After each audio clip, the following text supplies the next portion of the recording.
ചെടിച്ചട്ടിയിൽ നട്ടിട്ടുള്ള bougainvillea plants നമുക്ക് എല്ലാ ഇയറൊന്നും report ചെയ്ത് കൊടുക്കേണ്ട ആവശ്യമില്ല. നമ്മളൊരു 12 to 15 ഇഞ്ചസ് പോട്ടിലാണ് നമ്മൾ ആ പ്ലാന്റ് നട്ടിട്ടുണ്ടെങ്കിൽ അത് നമുക്ക് ഏകദേശം ഒരു 5 ഇയേഴ്സ് വരെ ആ പോട്ടിൽ തന്നെ നല്ല രീതിയിൽ മെയിൻറ്റെയിൻ ചെയ്ത് കൊണ്ടുപോകാൻ സാധിക്കും. നമുക്ക് ആകെ ശ്രദ്ധിക്കേണ്ട ഒരു കാര്യം, നമ്മൾ ഇയർലി വൺസ് ഓർഗാനിക് ഫെർട്ടിലൈസേഷൻ കൊടുക്കുമല്ലോ, അതിൻ്റെ കൂടെ നമ്മൾ കുറച്ച് ഗാർഡൻ സോയിലും കൂടി ടോപ്പ് അപ്പ് ചെയ്ത് കൊടുത്താൽ മതി. ഈ പ്ലാന്റ് ഞാൻ കുറച്ചധികം കാലമായി ഈ പോട്ടിൽ സെറ്റ് ചെയ്തിട്ട് ഇപ്പം അതിൻ്റെ റൂട്ട്സ് ഒക്കെ നല്ലോണം തിങ്ങി നിറഞ്ഞിട്ട് ഇതിൻ്റെ ഡ്രൈനേജ് ഹോൾസിലൂടെയൊക്കെ റൂട്ട്സ് വന്നു തുടങ്ങി. അപ്പം നമുക്ക് ഈ പ്ലാന്റ് നമുക്കൊന്ന് റീപോർട്ട് ചെയ്യാം. ആദ്യം തന്നെ കരിയില ഇട്ട് കൊടുക്കുക.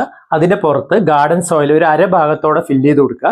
പിന്നെ 2 പിടിയോളം വെർമി കമ്പോസ്റ്റ്, അതിനുശേഷം 2 പിടിയോളം ഉണങ്ങിയ ചാണകപ്പൊടി, പിന്നെ 1 പിടിയോളം എല്ലുപൊടി, പിന്നെ ഒരു അര പിടിയോളം നമ്മൾ വേപ്പ് പിണ്ണാക്ക് ചേർത്ത് നന്നായി ഇളക്കി കൊടുത്ത ശേഷം ചട്ടിയിൽ നിന്ന് മാറ്റിയ ചെടി നമുക്ക് അതേപടി ഇറക്കി കൊടുക്കാം. ബാക്കിയുള്ള ഭാഗം നമുക്കൊന്ന് ഗാർഡൻ സോയിൽ ഇട്ട് ഫില്ല് ചെയ്ത് കൊടുക്കുകയും ചെയ്യാം. കൂടാതെ ഒന്ന് നനച്ചുകൂടി കൊടുത്തു കഴിഞ്ഞാൽ പോട്ടിംഗ് റെഡി.